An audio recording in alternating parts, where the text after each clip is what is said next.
Estamos de volta para falar da cesta básica. Florianópolis encerrou 2020 com a quarta cesta mais cara do país, segundo o Diese.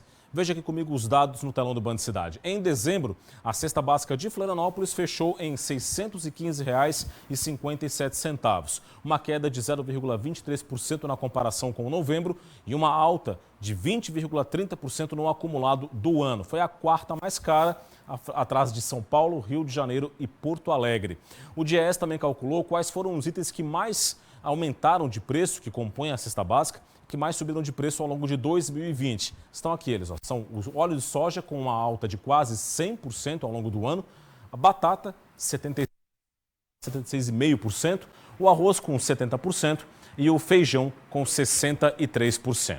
Quanto ao salário mínimo ideal para manter uma família de 4 pessoas, segundo o Diese, esse valor em dezembro foi de R$ 5.304,90. Equivalente a 5,08 vezes o valor do mínimo vigente no mês passado, que é de R$ 1.045. Agora o salário mínimo já aumentou, né?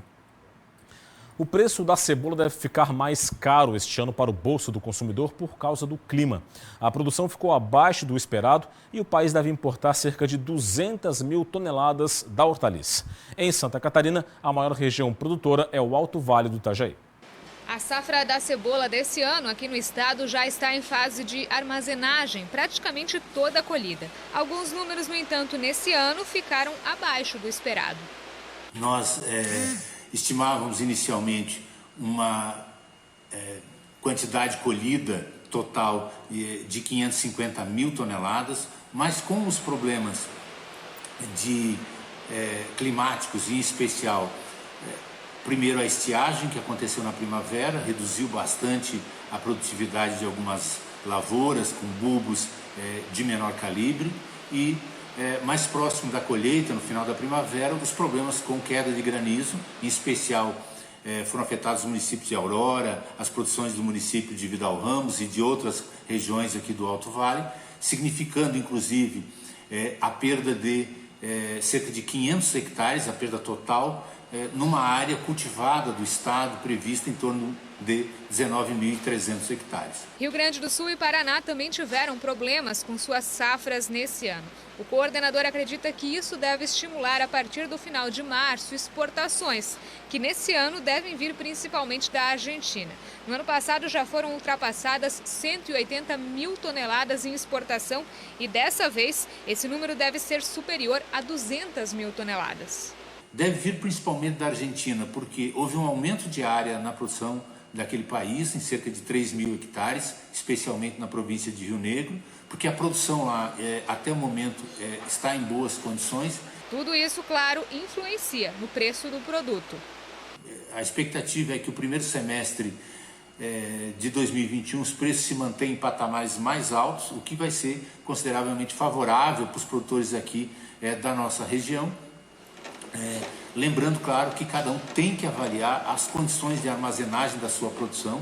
Lembrando que a cebola desse ano foi produzida sob condições climáticas adversas, né? Então, o produtor tem que avaliar se a produção que ele tem, se os lotes, né, que ele tem condições de ser armazenado por um período mais longo, a fim de buscar preços cada vez mais compensadores.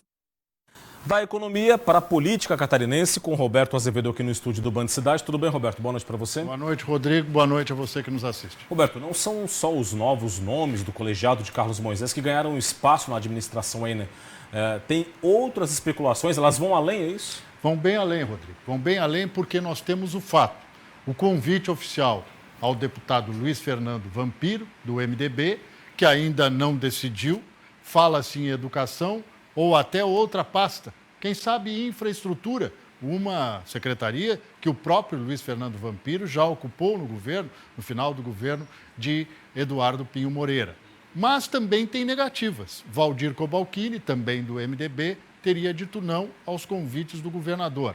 Mas a situação de Cobalcini não é muito diferente da situação de Luiz Fernando Vampiro. Luiz Fernando Vampiro foi o relator da comissão especial que determinou o prosseguimento do primeiro processo de impeachment e fez um voto raivoso lá no final do julgamento. Já Waldir Cobalcini foi o relator da comissão especial no segundo processo de impeachment, aquela que originou todo o fato agora, e o próprio Cobalcini aguarda uma posição, um parecer da Polícia Federal para dizer se ele vai votar contra ou não o próprio relatório na continuidade do segundo julgamento de impeachment contra Carlos Moisés da Silva. Mas o governador é o centro da questão agora. Fala-se que Carlos Moisés vai alimentar o que começou a ser dito no ano passado, sair do PSL e ficar, pasmem, sem partido. Ou seja, Santa Catarina terá um governo sem partido. O governador fora do PSL e a vice-governadora que há muito tempo também deixou o partido. Dito isso, um grande abraço e até amanhã. Até amanhã, Roberto. Você confere agora como vai ficar o tempo em Santa Catarina nesta quinta-feira. Veja a previsão do Band Cidade com informações da Epagre-Ciran.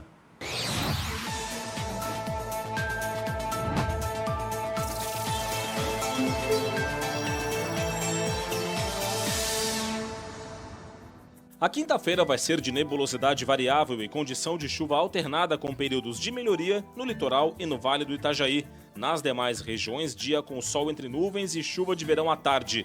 As temperaturas vão estar mais amenas em todas as regiões. Na capital, mínima de 22 e máxima de 25 graus. Em Criciúma, variação entre 15 e 22. Em Blumenau, mínima de 22 e máxima de 26. E em Joinville, os termômetros variam entre 23 e 29 graus. Agora, a pandemia de Covid-19, o governo do estado divulgou a nova classificação de risco para a doença. O novo mapa está aqui no telão do Band Cidade, vamos a ele, olha só. Agora são 3 regiões em situação grave para a doença. Cresceu o número de situações gravíssimas, regiões em risco gravíssimo, de 10 na semana passada para 13 agora. Alto Uruguai, Extremo Oeste, Extremo Sul, Laguna e Serra saíram da cor laranja e agora estão na cor vermelha, como a gente pode ver no mapa. Nível gravíssimo, não é? No nível grave, Florianópolis, Carbonífera e Alto Vale, que migraram então dessa situação gravíssima para a grave, foram na direção oposta.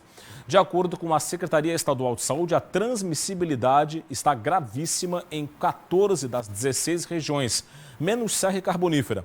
Outro índice preocupante que mexeu com a classificação foi a ocupação de leitos de UTI, acima de 70% na maioria das regiões.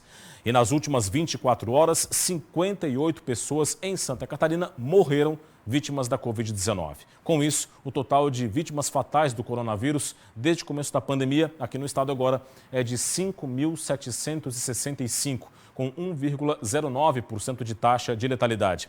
3.365 novos casos de Covid-19 foram registrados de ontem para hoje aqui no estado, o que elevou o total de contaminações para quase 530 mil, 529.389, com um total de 503.449 catarinenses recuperados da doença e 20.175 casos em acompanhamento, com um acréscimo de 243 novos casos ativos.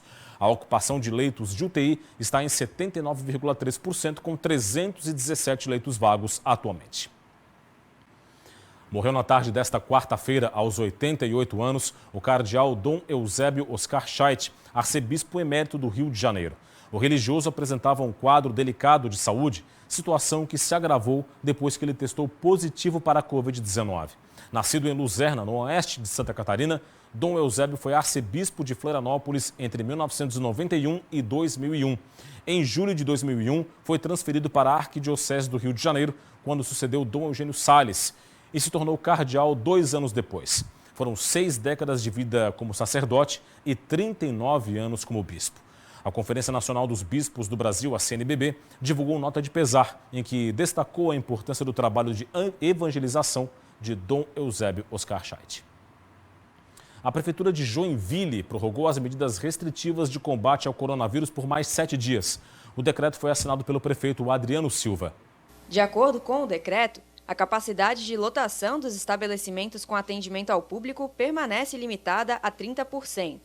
Continua proibida a entrada e circulação de clientes em grupos de 2 ou mais pessoas em supermercados e hipermercados.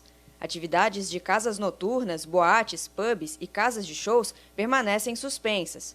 Restaurantes, bares e lanchonetes estão autorizados a funcionar sem limitação de horário, mas precisam seguir as restrições de limitação de público a 30% da capacidade, utilização de áreas de recreação infantil e limitação de até 4 clientes por mesa, com distanciamento mínimo de 1 metro entre as pessoas. Apresentações de música ao vivo nesses estabelecimentos estão permitidas, desde que não haja interação entre os clientes. No próximo bloco do Band Cidade tem o esporte. Chapecoense derrota o Figueirense, garante o acesso à Série A de 2021 e complica a situação do time da capital na luta contra o rebaixamento. Os detalhes daqui a pouco. Até já.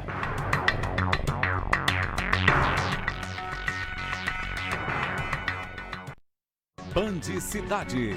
Oferecimento